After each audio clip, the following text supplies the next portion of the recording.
Memoir would really be an excellent way of evaluating sort of, post-independent Africa, well, in this case, Gambia. I expect some hints about development models, etc. Would I be disappointed?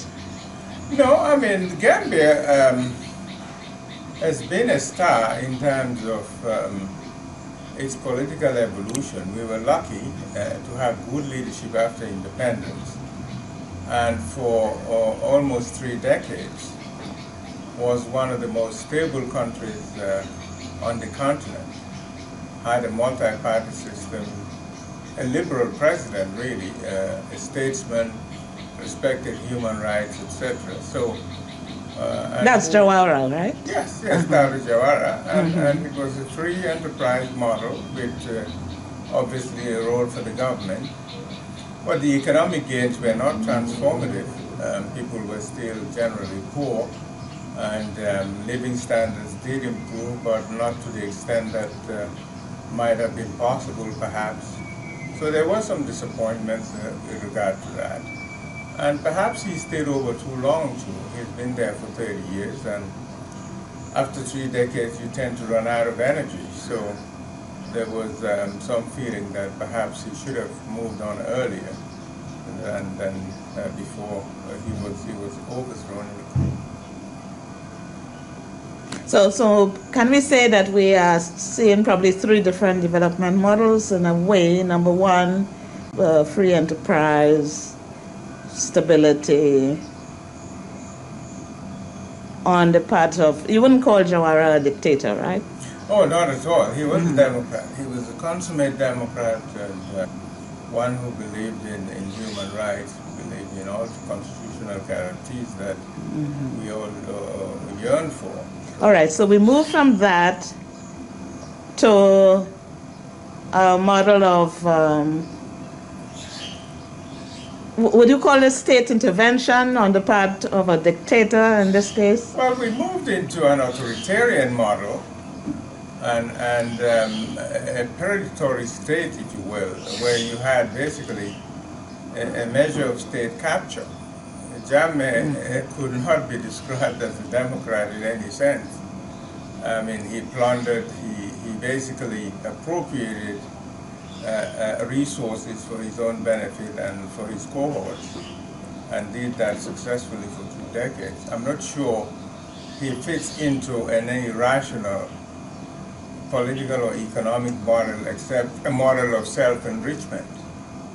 As far as the economy is concerned, yes, he generally was operating under a free enterprise system, but he was in fact a major player in it, and any part of the economy that he felt he needed to get into, he did get into that. He did muscle into various sort of businesses, and one of the things we found out after he left was the tremendous looting that went on throughout his regime during his tenure, with the plundering of state institutions, state resources, etc. So you couldn't put him in any rational model except as a plunderer. So he's a free enterprise with irrational and autocratic interventionism. What do you think of that? I wouldn't and call corruption. It irrational. It was all corruption, and he was the state. He took what he wanted from the state. The state served his interest. So I wouldn't. It was just favoring going on. Okay, so then that's the second model. So the third model, what do you see? Well, we have a new president now who inherited a very damaged economy, and the machinery of state really stopped working. And we're in a phase of reform and renewal in order to get the structures, state machinery back in place. Now, they've made some progress, but progress has been slow. And in my view, he did not focus on the renewal and reconstruction part. That was part of his mandate when he got elected. So there is a tremendous disappointment that there is a lack of focus on what needed to be done to stabilize the machinery of state and to reinvigorate the economy. And you know, he was supposed to have stayed for a 3-year transition period. That agreement was violated. For all practical purposes now, he will stay for the full 5-year term, and hinted that he will seek re-election, which was not part of the original memorandum of understanding that brought him to power. So there is a lot of disappointment and lack of focus really on the fundamental problems the country faces. Well, what would you say, you know, what forces kept him back from moving to that state of, you know, renaissance and renewal? What forces, what interests? In the point, but I think political ambition, it's always a motivating factor. You come into power with a lot of euphoria, a lot of promises are made, and then a new elite surrounds you, and they immediately think that, well, it's our turn to get access to resources, and it's our turn to eat, so to speak. And they lose sight of the real reasons they're there, and begin now to advance a personal agenda above what I would consider the national interest. So that's where we're in right now. Deja vu. Deja vu, exactly right. The more things, the more they stay the same. How can one get out of that? Well, it will take situation? some time. I think civic education certainly is one avenue. There are a lot of organizations that are working towards educating the people in terms of their rights, in terms of their responsibilities, in terms of holding those in office accountable. But it is a slow process, and it does take time. 20 years of dictatorship is done a great damage to civic life in this country. If you're 20 or 30 years old, which is the vast majority of the people, you've known nothing but tyranny under Yahya Jammeh. So you get the idea that that is the norm, that is how a president behaves. So it is difficult to change that mindset. It's going to take some time for people to get reoriented and to know their rights and to begin to assert that the government served them rather than the other way around. Now, could it be that some of the interest groups and stakeholders put in place by Jammeh are difficult to dislodge? Indeed, that has been part of the problems.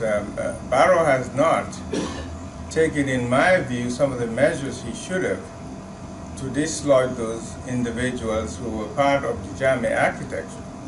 And part of it is that he wants power. He thinks he can co-opt them.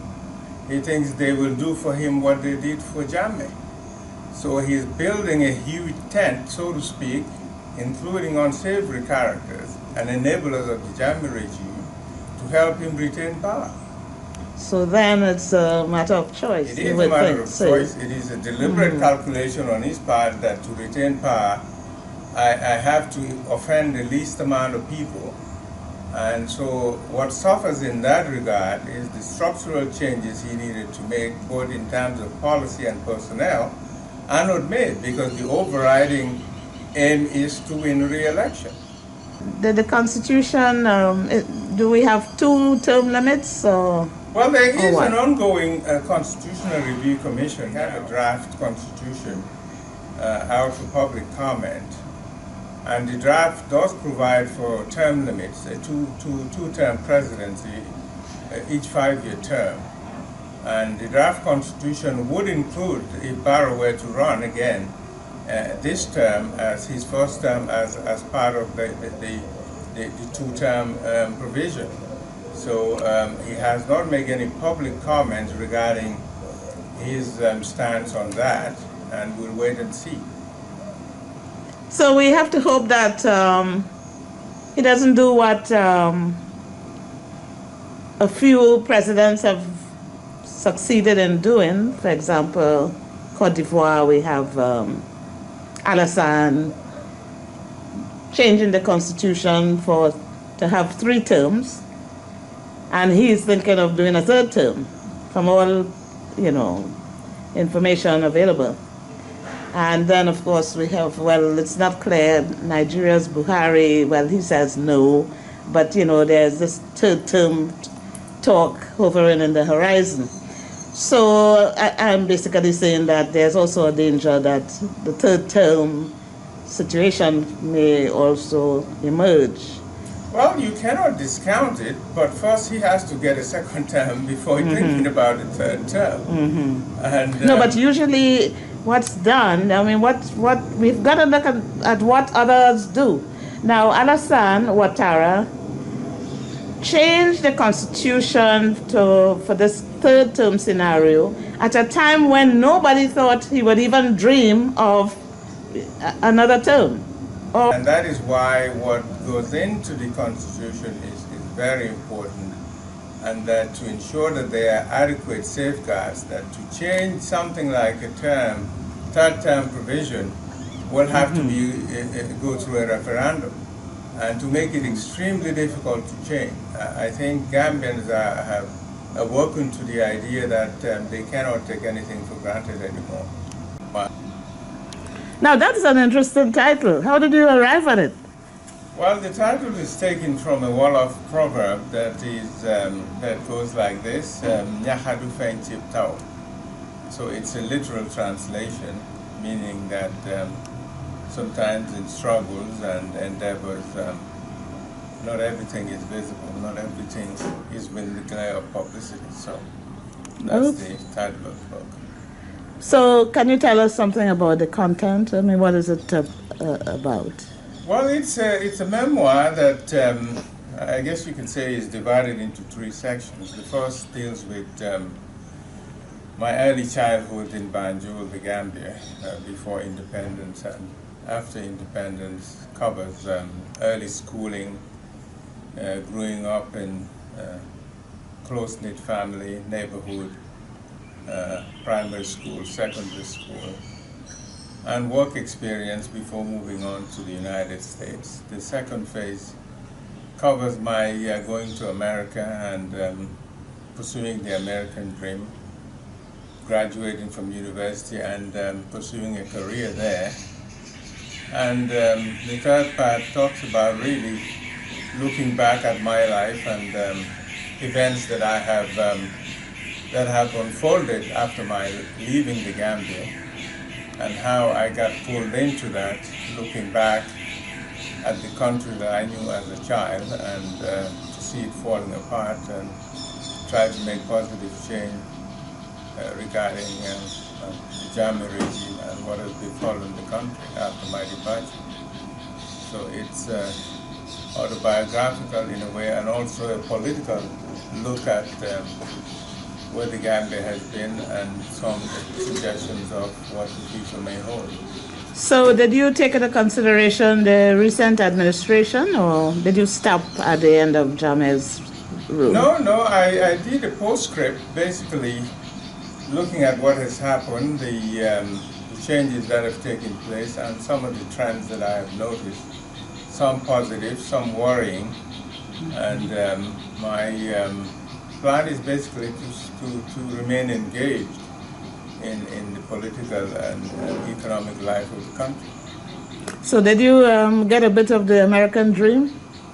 Well, I guess I have had some measure of success of the American dream. I look at the American dream as whatever you make it, It's not just a financial, having some financial success in America, but also pursuing your dream, whatever that might be, professionally or otherwise.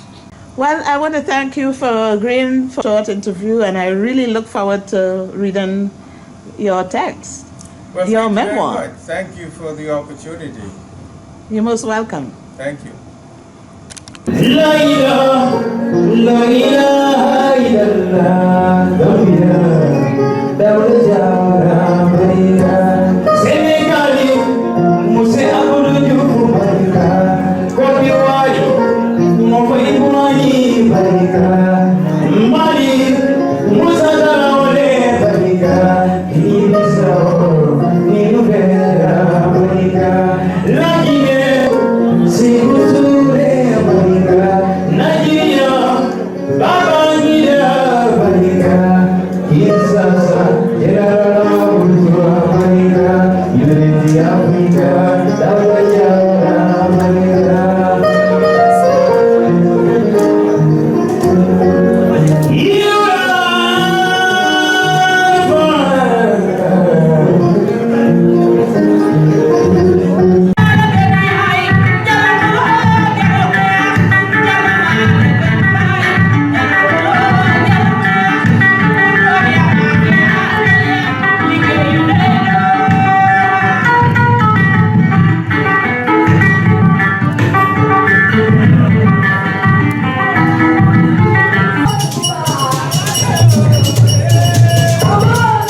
Oncle Cherno Njie sama oncle la ak oncle Babacar waa Njie Bouda ak seen amutukaay yaa tey moom dama ñëw si sama bés daanaka kontaan naa trop di la ñaanal yàlla may la fan bu la ak wér gu yaram li nga bëgg yaa ko xam yàlla ko yàlla li nga defal suma yaay lu ma la ko fay